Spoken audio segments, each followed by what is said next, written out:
আগে তামার নিকটবর্তী খাদিজার চাইতে তো কেউ নাই।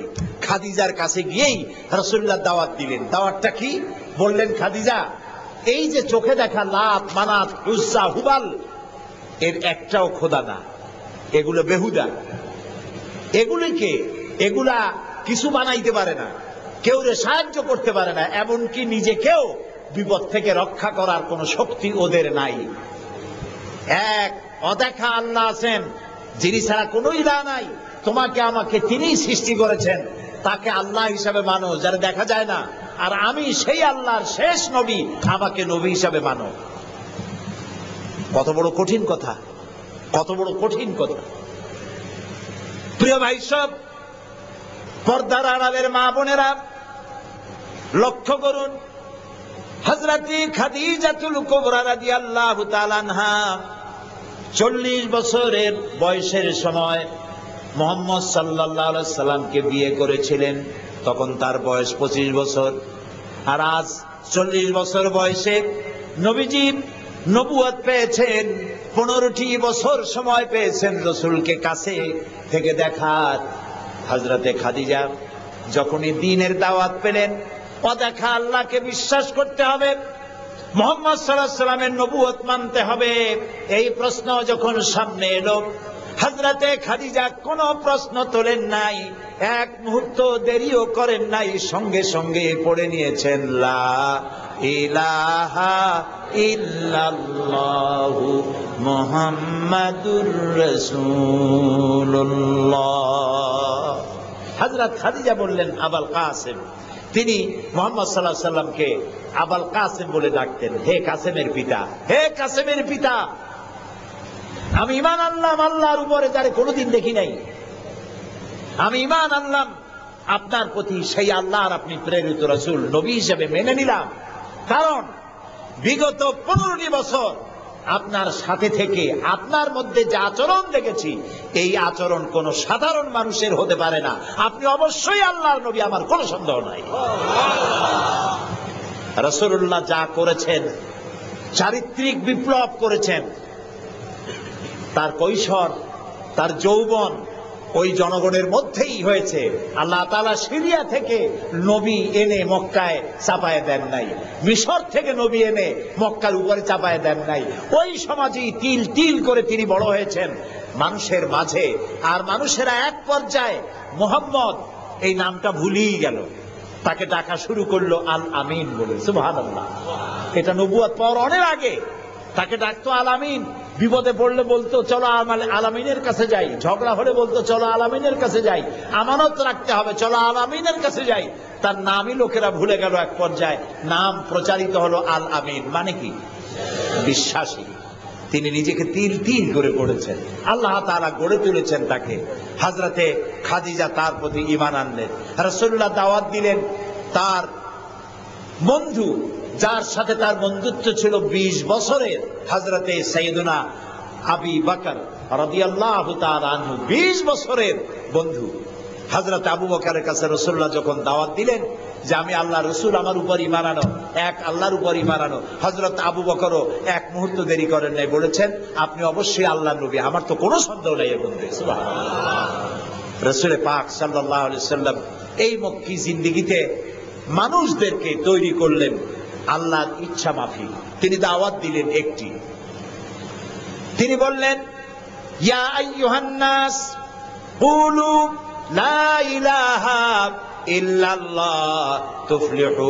হে মানব সকল, পড়ো তোমরা লা ইলাহা ইল্লাল্লাহ। জোরে পড়েন লা ইলাহা ইল্লাল্লাহ, লা ইলাহা ইল্লাল্লাহ। একথা ঘোষণা করে দাও, কোন ইলাহ নাই, কোন আইনদাতা নাই, বিধানদাতা নাই, শাসনকর্তা নাই, কেউ নাই ইল্লাল্লাহ, আল্লাহ ছাড়া। এই দাওয়াত যখন তিনি দিলেন, যেই সমাজের লোকেরা তাকে আলামিন বলতো, সেই লোকেরা ফুলের মালা নিয়ে দৌড়ে আসতো নাকি? তারা পাথর নিয়ে ছুটে এলো, কারণ তারা বুঝতো লা ইলাহা ইল্লাল্লাহর মানে কি।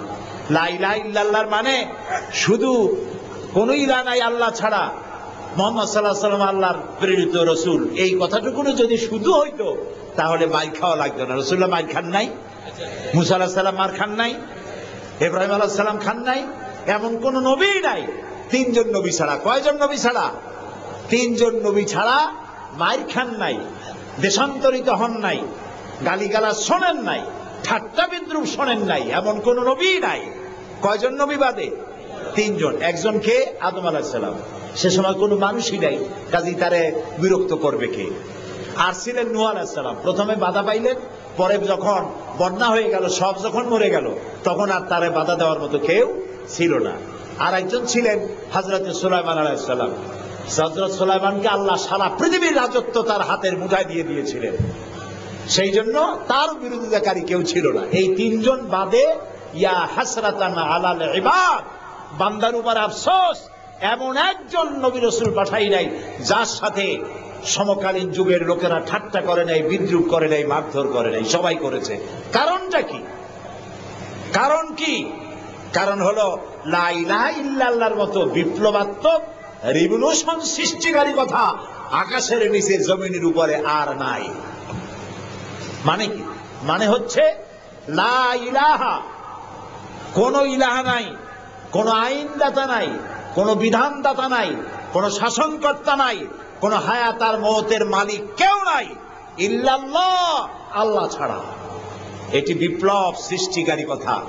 এই কথা যখন হযরত মূসা আলাইহিস সালাম বলেছিলেন ফেরাউনের সামনে, ফেরাউন তখন বলল, মা আলিমতু লাকুম মিন ইলাহিন গায়রি, আমি তো জানি না যে আমি ছাড়া আরো কোন ইলাহ আছে, তুমি এক নতুন দাওয়াত নিয়ে আসছো। আনা রাব্বুকুমুল আলা, আমি তো বড় খোদা, আমি তো বড় ইলাহ। আমি এই গত 6 তারিখে মিশর সফর করেছিলাম, আমার জীবনের প্রথম এই মিশর সফর। উদ্দেশ্য ছিল মূসা আলাইহিস সালামের দেশ দেখা, ফেরাউনের দেশ দেখা। সেখানে ফেরাউনকেও অবশেষে দেখে এলাম। ফেরাউন মরে গেছে, কিন্তু তার দেহটাকে আল্লাহ তাআলা রেখে দিয়েছেন। আল্লাহ তাআলা তারে বলেছিলেন, যে জায়গায় যে দরিয়ায় তাকে ডুবানো হয়েছে, সেই বাহার, সেই সমুদ্রও দেখে এসেছি। যেখানে আল্লাহ তাআলা মূসা আলাইহিস সালামের সঙ্গে কথা বলেছেন, সেই জায়গাও যাওয়ার তৌফিক আল্লাহ তাআলা দিয়েছেন, সেই জায়গাও দেখে আসছে। ফেরাউন, তাকে দেখার জন্য মিউজিয়ামের মধ্যে ঢুকলাম। 40 পাউন্ড মিশরীয় মুদ্রা, 40 পাউন্ড লাগলো। এরপরে ওর লাশ দেখার জন্য আরো 70 পাউন্ড লাগবে।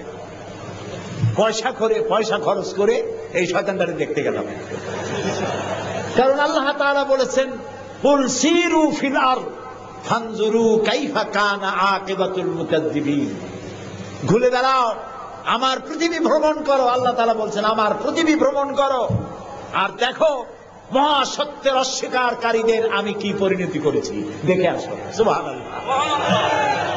আমি গিয়ে দেখলাম মিস্টার ফেরাউন শুয়ে আছে, গ্লাসের বক্সের মধ্যে, কাপড় দিয়ে জড়ানো, গর্দানটা এরকম চিকন, এতটা লম্বা গর্দান, মুখের মধ্যে দাঁত একটা আছে, হাতে এবং হাত পা বের করা, তাতে কিছু নখ টক আছে, এবং মাথায় কিছু চুলও আছে।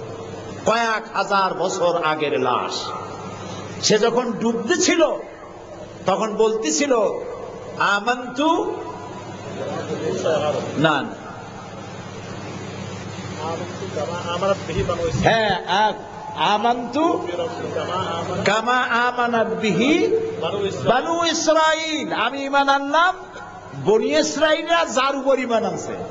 আল্লাহর উপর ঈমান আনছে এটা কিন্তু বললো না, বনি ইসরাইলরা যার উপরে ঈমান এনেছে তার উপরে ঈমান আনলাম। ওয়া আনা মিনাল মুসলিমিন, আল্লাহ আমি তো একজন মুসলমান, আমার আবারও সুবাও কেন?